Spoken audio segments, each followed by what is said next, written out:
Hi again, I'm Sarah Holland. I am the moderator for this evening, and this is our fourth and final segment, and this is New Hampshire House of Representatives, District 9 and 17.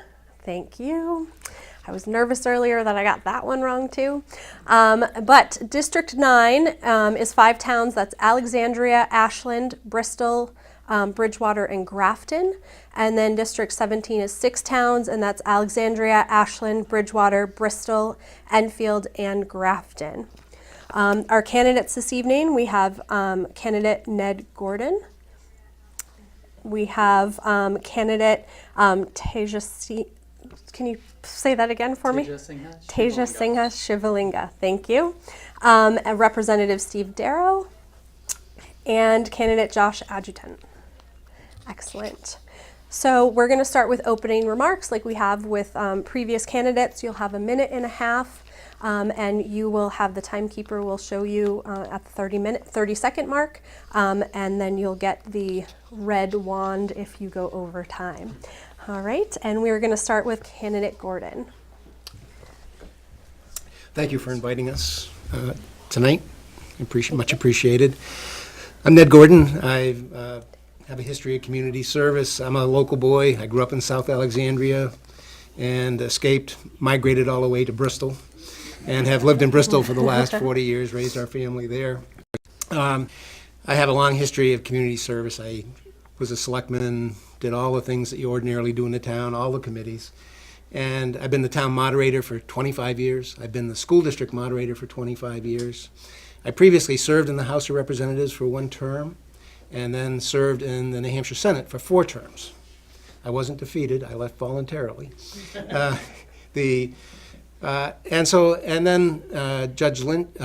Governor Lynch made me a judge. And so I became a judge, and for the last 13 years have sat as a judge. But in June, I turned 70. And in New Hampshire, under the New Hampshire Constitution, when you turn 70, your term as a judge is done. It's mandatory retirement. So what I want to do is I want to continue my community service. I want to be of value to my community. I want to represent the communities, the 5 communities in District 9, and represent them well. Excellent, thank you very much.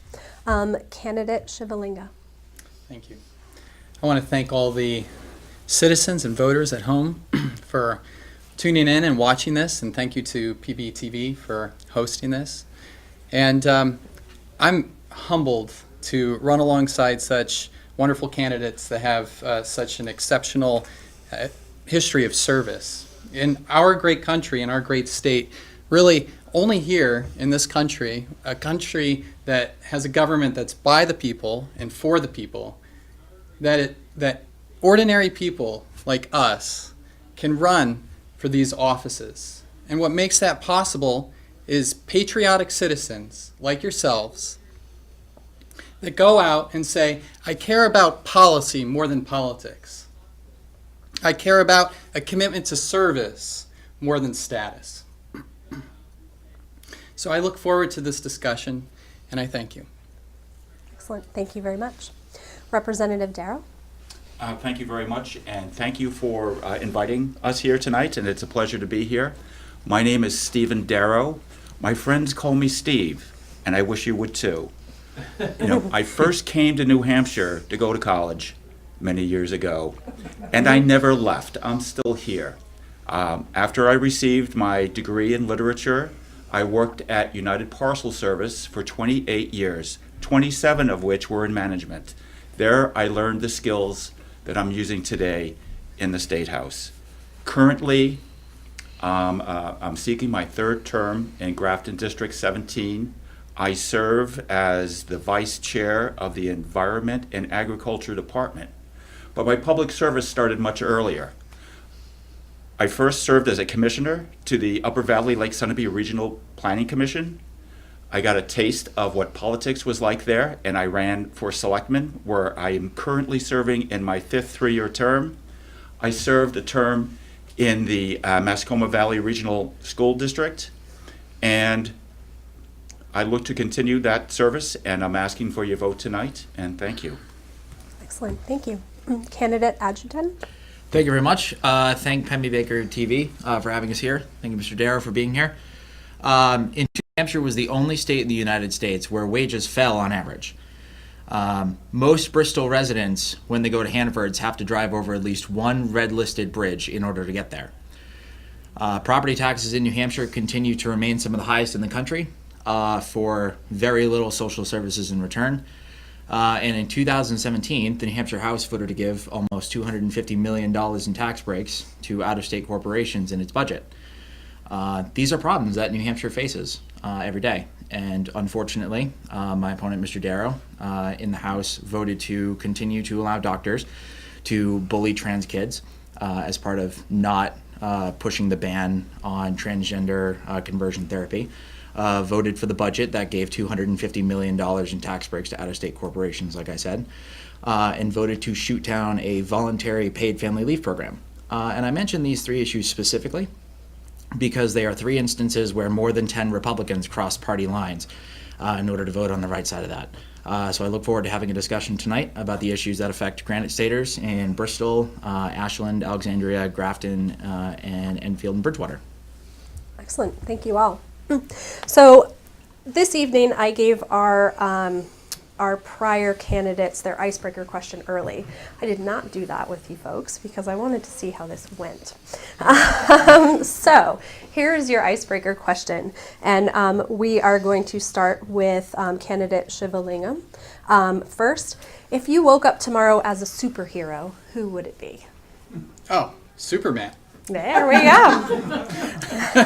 All right, Representative Darrow. I would wake up as Spider-Man. Okay, all right. And candidate Gordon. I'm in the Superman category. Excellent. And candidate Adjutant. We gotta say Batman. Oh, okay. All right. Thank you guys very much. We're going to jump right into question number 1, and that is going to go to Representative Darrow first.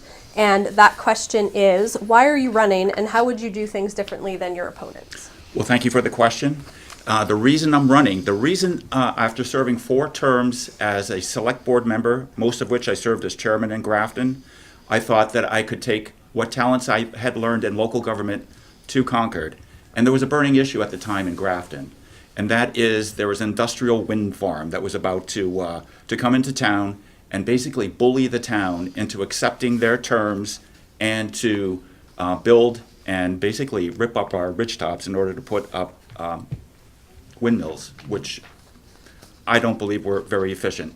The people in my town, the voters, were very frustrated, and we did adopt the rights-based ordinance, which as a select board member I signed on to, and I went to Concord, and unfortunately I was able to win. I prevailed in my first election, and I went there, became a member of the Environment and Agriculture Committee.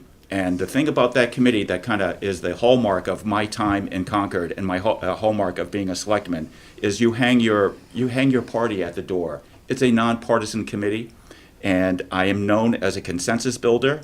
I work with both sides, and people on either side will tell you that is the case. I get along well with people, and I want to bring back the best for my local community, and in order to do that, once again, I'm asking for your vote on November 6th. Thank you. Excellent. Thank you very much. Candidate Adjutant. So I'm running in large part because I was very fortunate growing up to have a grandfather who force-fed us the Andy Griffith Show. And it sort of set the stage for my beliefs in political philosophy.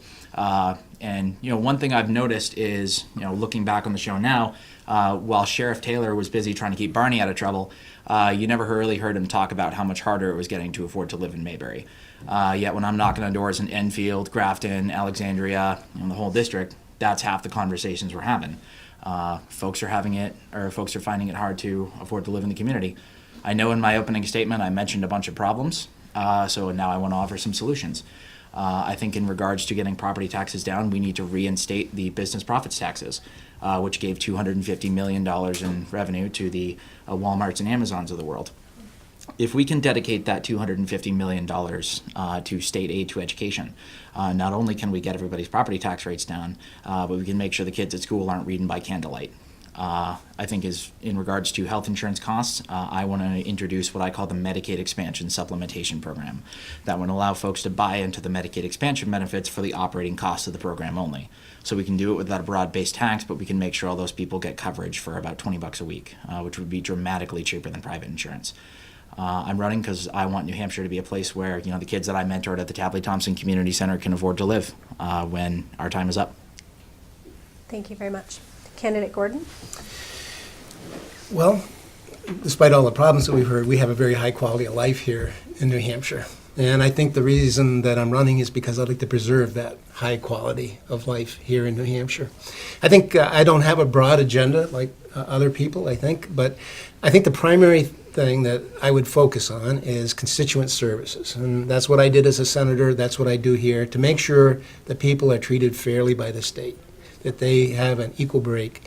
And that's the primary. The two other issues which are very important to me, one is making sure that our children are safe here in the state. And I've worked extensively with the state DCYF as a judge, and before that as a senator, to try to improve the quality of services that we provide. And I think much has to be done in order to hold the state accountable, and DCYF more accountable than it's been held in the past, to provide a safe environment for our children to live. And the other area is the area of substance abuse. I was the sponsor of the Alcohol Fund. And when I was in the Senate, it was passed, it's fully funded, it's going to be fully funded now, and it's the basis for Medicaid in the state, or Medicaid expansion in the state. But I'm concerned right now with the money that we're getting from the federal government, that money is, we're getting a ton of money, but I'm not sure how effective it is. And I'd like to see more money put towards prevention, because I believe that prevention dollars will be much more effective than just spending money on treatment. You can't treat your way out of the problem. Excellent. Thank you very much. Candidate Shivalingam? Thank you. I'm running for office because I care. I'm married. I have 2 children. We own a couple pieces of property. I care about my family. I care about your family. I care about my community. I care about your community. I care about our health, our safety, our welfare, our prosperity, and our education. I'm going to bring civility to the House of Representatives. I'm going to bring critical thinking. I'm going to bring a commitment to our foundational principles. I'm not your typical Democrat in some ways. You can go and check me out on my website, servepeoplenotpower.org. I want to preserve and protect your Second Amendment rights. At the same time, I also believe that health care is a human right. I am not interested in instituting new taxes, but I want to protect the environment and move forward with a constitutional amendment that would allow communities to make decisions to stop projects such as Northern Pass for their health, safety, and welfare. Thank you. Thank you very much. Okay, moving on to question number 2. And this is going to go to candidate Gordon first. What political issues have you been working on in the last 2 years? Well, that's a great question for me, because I've been a judge up until June, and of course I can't be involved in political matters, but I have indirectly. And I've sat on the Governor's Commission for, with regard to alcohol and other drugs, and I've sat on that for many years. I was a sponsor of the bill to create that, and I sponsored the bill to create the Alcohol Fund, taking 5% of the Liquor Commission profits to deal with substance abuse issues. And so I work continuously. And the issue is, we did that almost 20 years ago. We created that fund. We created that fund, and the state didn't recognize that we have a problem. And we do have a substance abuse problem. And it's not just an opioid problem in the state. It's a across-the-board substance abuse problem, including alcohol, which was the major concern that I had when I started out. And I understand the governor's just put in place this new plan with 9 sites, and it's going to satellite sites and spread out to provide services. But my biggest concern is how much of that money is going to go into administration and programs, and how much money is actually going to be providing direct services. So that's one of the things I'm working on. And the other one is the DCYF issue. Frankly, just throwing, and then I heard the governor talk today on the radio, and he's saying, well, we gave all this money to DCYF this year. Well, money isn't the solution, to that problem. It's changing the mindset and how we deal with those kids, and because we need to make those kids safe. Excellent, thank you. Candidate Adjutant. For the last 2 years, I've been very involved in the fight against Northern Pass. Like a majority of us, it was a garbage project. It still is a garbage project. It would have done irreversible damage to Ashland, Bridgewater, and Bristol, the community that I grew up in. In late 2016, I was very proud to travel to North Dakota to stand with the Lakota Nation in their fight against the oil pipeline, which has now unfortunately poisoned their water irreversibly. I was very proud in May to stand with the IBEW local in their fight for the rights that they bargained for initially with the New Hampshire Electric Co-op. I've never been so impressed with the strike. They handled themselves very well, and I was glad to see that they won that fight. I have been a proud supporter of the Meals on Wheels program. I think they do phenomenal work, especially in a district that is as rural as ours.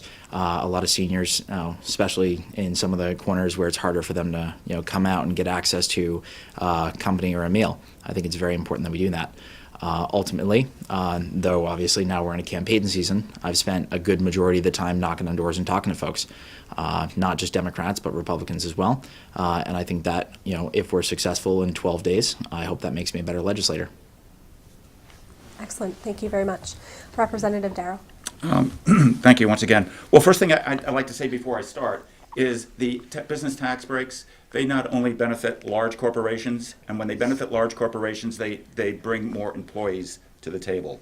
But they also, more importantly, benefit small businesses. And the small business is the backbone of our community. And if we want to retain the New Hampshire advantage, we have to have a business-friendly environment, and we must make it so these small businesses can survive. For the last couple of years, I've been working on a number of issues, primarily in my Environment and Agriculture Committee. And I guess the most prominent one that we've had lately is the animal cruelty bill, which was brought about by the 84 Great Danes that were seized in Wolfboro. And that generated a bill that caused much debate in Concord. It had lengthy hearings in the Senate, and when it made it to my committee, we also had lengthy hearings on it too. And it had a couple of problems in it.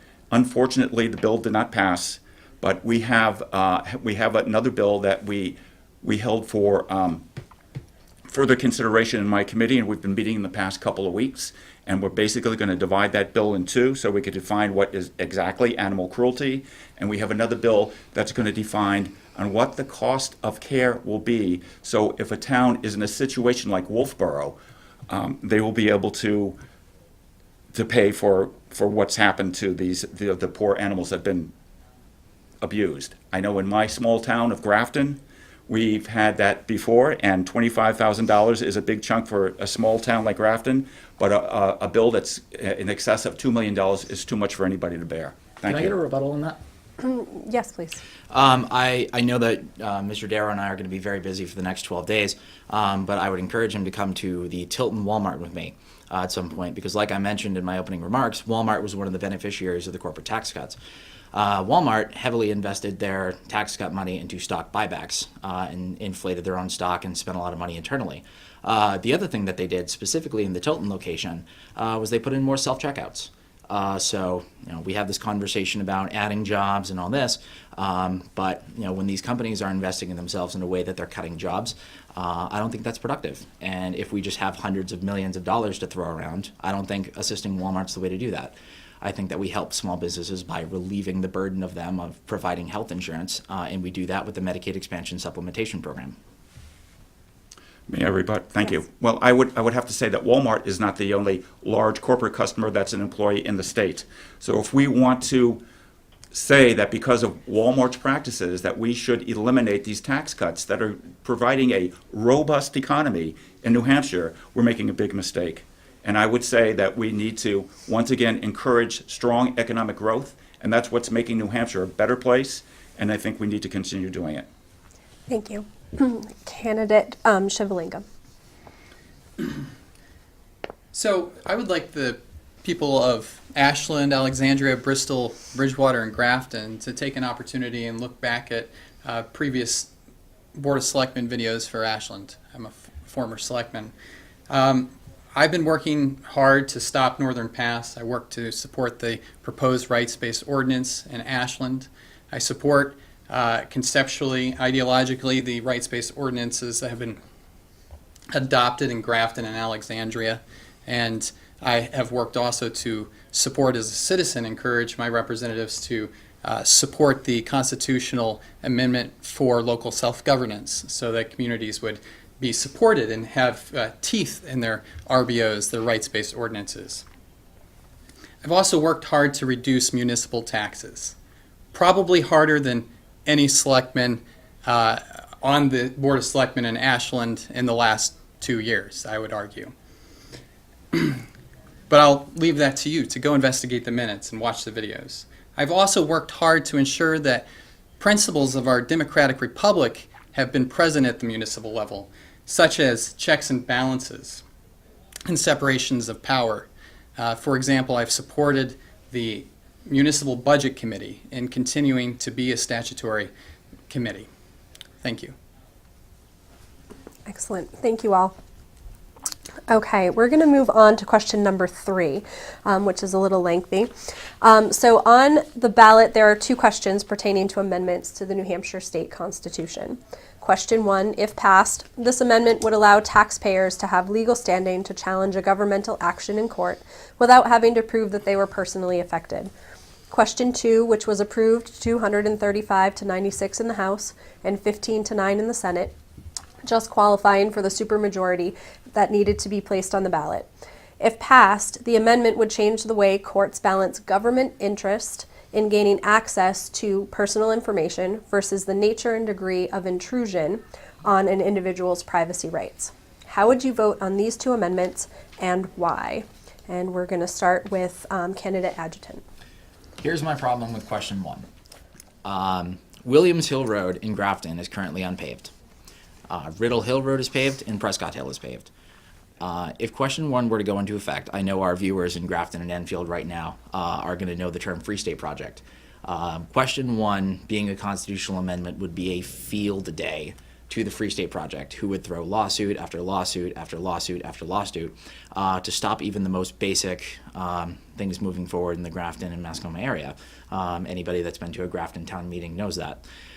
My concern with, the road, for example, if the town of Grafton were to move forward on hypothetically paving Williams Hill Road and they get partially through the project, and then the Free State Project does what the Free State Project is going to do and sue, number 1, is there an automatic stay on the project?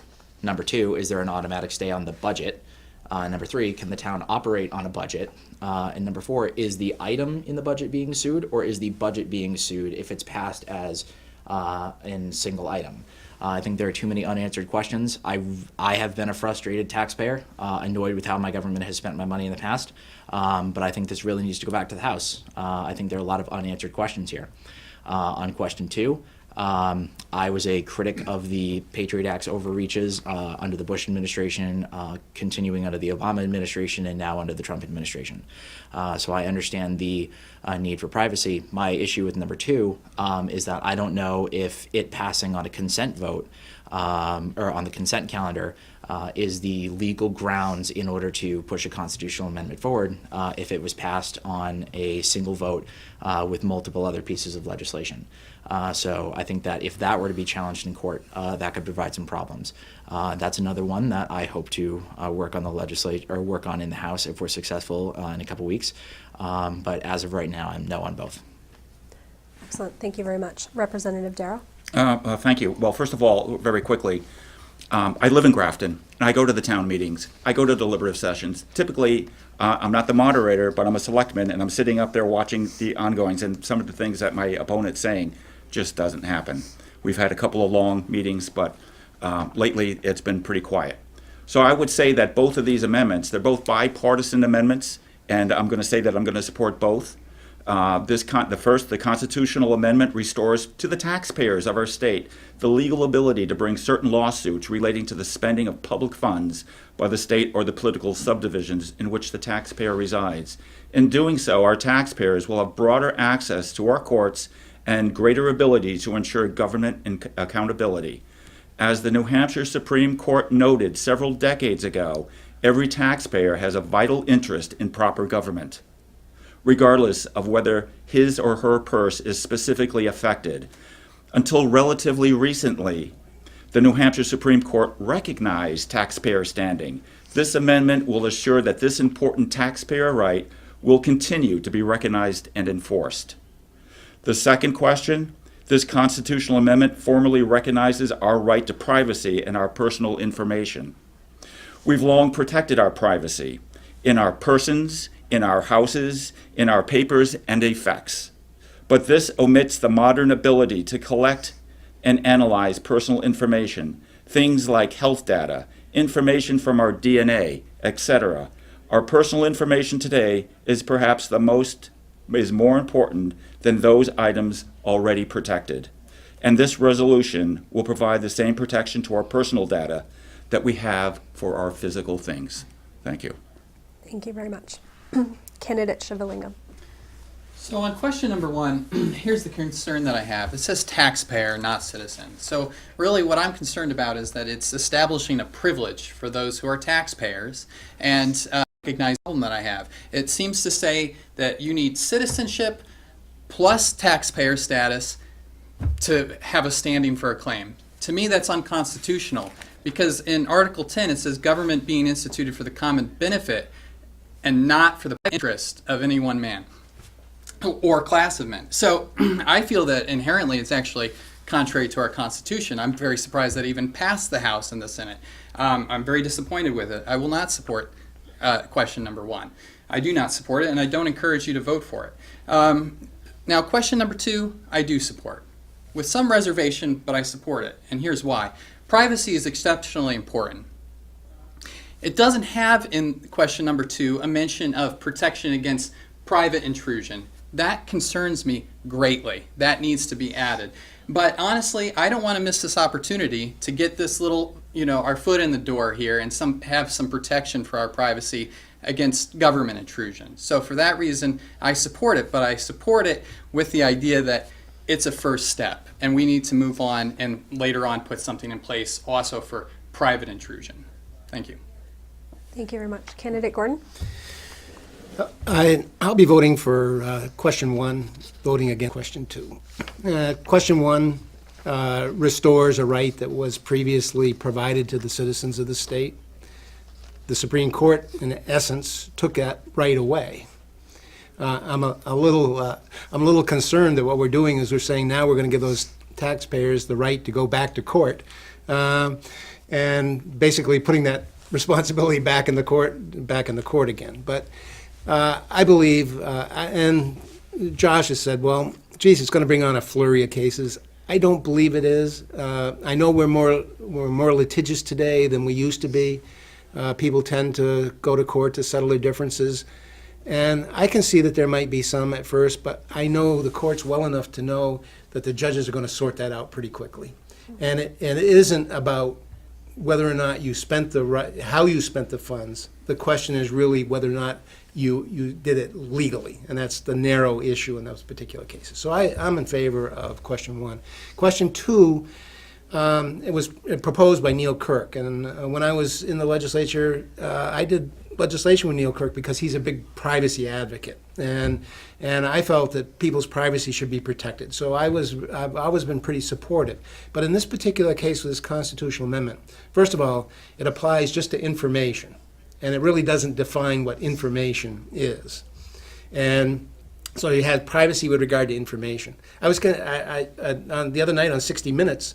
It was interesting. They were solving all of these closed cases with DNA that they got. I don't know if anybody saw 60 Minutes, but with the DNA that they were able to retrieve, the government was able to retrieve, and they were solving a bunch of cold cases, including one here in New Hampshire. Well, would that preclude the government from getting that information? I don't know. I think the question is too vague, and I'm going to be voting against it. Excellent. Thank you very much. So our time has also come to a close. I'm going to ask you each to do a 1-minute closing statement. And we are going to start with Candidate Gordon. Okay. Well, just in terms of running for the House of Representatives, I ran for the House back in 1992. That was the very first time I served one term before going in the Senate. And I can tell you that it was a great honor.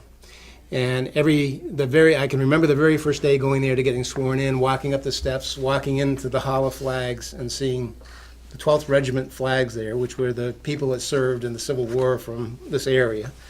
And what an honor, a privilege. And it was a privilege every day I walked in that State House. And it would be a privilege to be able to represent the 5 towns in District 9. Frankly, I'm a Republican. I believe in conservative issues, but frankly, I'm not partisan. And my biggest issue is making sure that the people in my district are well served and that they're well served by their state government. And I'll make sure that that happens if you elect me. Excellent. Thank you very much. Candidate Shivelingham. Thank you. I've really enjoyed this conversation with you all tonight. And I look forward to hopefully having the honor and the privilege to serve the residents, the citizens of Ashland, Alexandria, Bristol, Bridgewater, and Grafton. I'd like to say that I hope that I get to work with Mr. Adjutant on the Medicaid expansion supplementation plan. I think it's a really brilliant proposal of his. And November 6th is our time for greatness. Serve people, not power. Vote Shivalingam. Thank you. Thank you. Representative Darrow. Oh, thank you. I'd like to start by saying I'm asking for your vote on November 6th, and I believe that it's been an honor. It's been an honor to go to Concord and serve you. I'm a Republican. I believe in limited government, but I also believe in my constituents, and I feel that it's best to represent their best interests, and I've done my best over the past 4 years to do just that. And I've done that in many ways. I've done that in my service to my community. I've done that by being a selectman. I've done that by being part of a nonprofit of which I'm president, and that is to be part of the Cardigan Highlanders, and we go up and we clear the trails on Cardigan. And if you talk to anybody, those west and south trails are the best maintained trails in the state, and that's how I envision my work in Concord. I want to clear the trails and make sure that they drain properly and my constituents are taken care of. So once again, thank you for having me here, and I appreciate your attention. Thank you very much. Candidate Adjutant. I want to thank everybody for being here, everybody on the panel, Mr. Darrow. I was born in New Hampshire. I grew up in the Newfound area, went to Bridgewater Hebron Village School, Newfound Memorial Middle School, and every day I'm real proud that I get to drive past my alumni Newfound Regional High School and see one of our signs on somebody's lawn across the road. Aside from time as a Lance Corporal in the Marine Corps, I've been in New Hampshire my whole life. And I grew up in the Newfound community, and I'm very proud of that. I'm very glad to have grown up in a community where I came through the community center with Dan and Matt as my mentors. I don't think that we necessarily need to solve the issues next year as Democrats or Republicans. In fact, I didn't realize that half my friends were Republicans until I started this. I can make the voters in Grafton 17 one solemn pledge, and I say this as somebody that wants Newfound to be as close to Mayberry as possible. It is not my intention, and I will not support anything in Concord that makes it more difficult to grow or to afford to live in the community where you can get ghillies after rec soccer on Saturday and go sledding by the dump. So I'm Josh Adjutant, and I'd really appreciate your vote on November 6th. Great, thank you very much. Thank you all for being with us tonight. We really appreciate that and your service to your New Hampshire communities. Again, I'm Sarah Holland. Thank you all for joining us. Thanks to our audience here in the station and to Pemmy Baker Television and our interns from Plymouth State. It's been a great event, and thank you for letting me be a part of it.